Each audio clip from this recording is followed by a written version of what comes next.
I mean, I think everyone who's close to me, they kind of know the situation. But for me personally, I try and take it as a learning experience. I'm not glad of the outcome for the other people, but I'm glad for the outcome for me and going through that experience to learn. So with that being said, I think I have learned. I don't want to say you never say never, but I don't plan on racing that way ever again. It's just heat of the moment, and trying to take it as a learning experience, taking it, hey, I made a mistake. How can I grow? How can I be better? And not let something like this happen again, because I obviously made a big mistake, and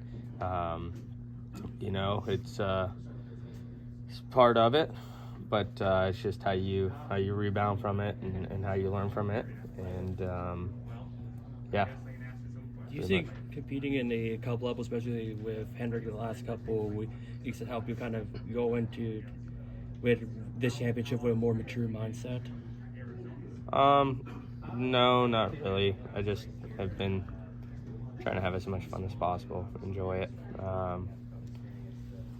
My last year in Xfinity, so we obviously want to win, but I think last year I wasn't really myself. I was so overly trying to be focused and didn't appreciate the opportunity, didn't enjoy it and take a second to look around and think, man, this is super cool. I was just very, very tunnel vision on the task at hand, and this year just going into it with a completely different approach of, hey, it's going to be what it's going to be. I feel like we're prepared. Don't got to change anything up. We're obviously, I'd say, the top dog coming into this race weekend.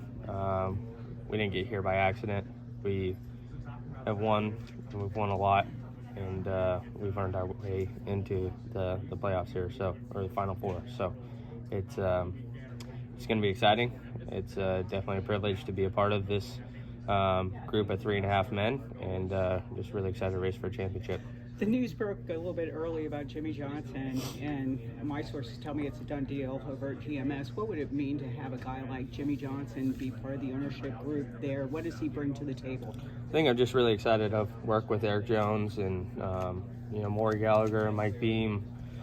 My crew chief Luke's going over there. Dave Ellens is over there. So really excited to work with those guys and really focus on, how to build that program up and become a better race car driver, learn the next gen cars. So great teammate with Eric Jones.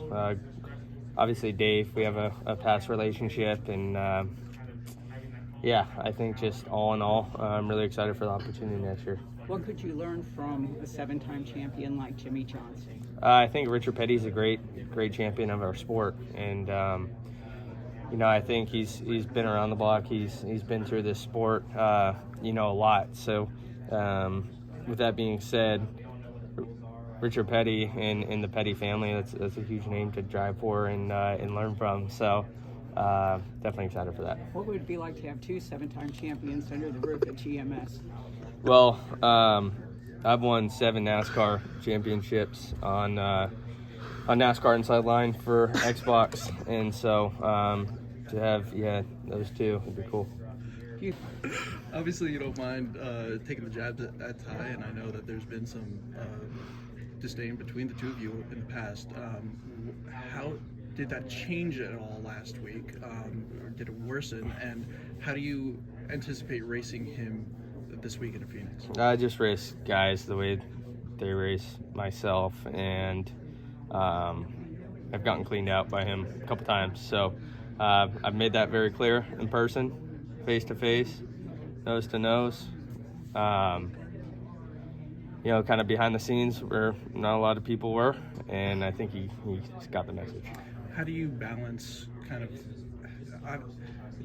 whether there's hard feelings there or whatever the relationship between the two of you is, how do you balance that on the racetrack while you're also still trying to focus on the task at hand and just going to win a championship? I just try and kick their ass every weekend, be the most prepared when I get to the racetrack, the most, prepared. And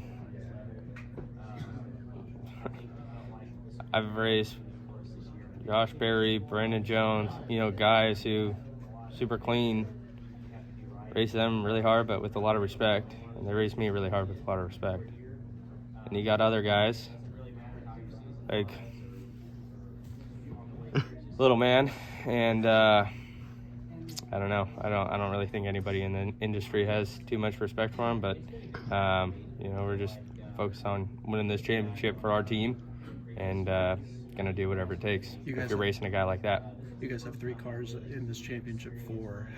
What's the mood in the shop been this week? I assume there's been a little bit added motivation because of that, and because of what happened last week. So what's the mood in the shop been like? Well, I think it's been business as usual. The 9 team, we were there till 11 o'clock the other night, Monday night, drinking beers, eating pizza, having fun, listening to music.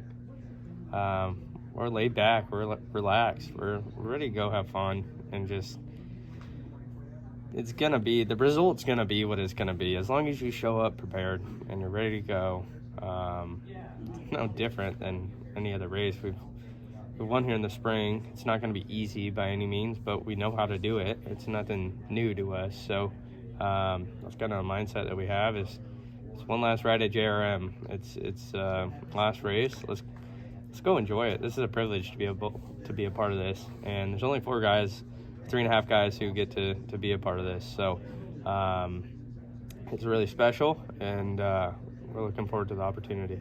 This is Harrison Burton, driver the number 21. Make sure to hit that subscribe button. Also, check out one of these 2 videos beside me. Visit frontstretch.com for more racing content.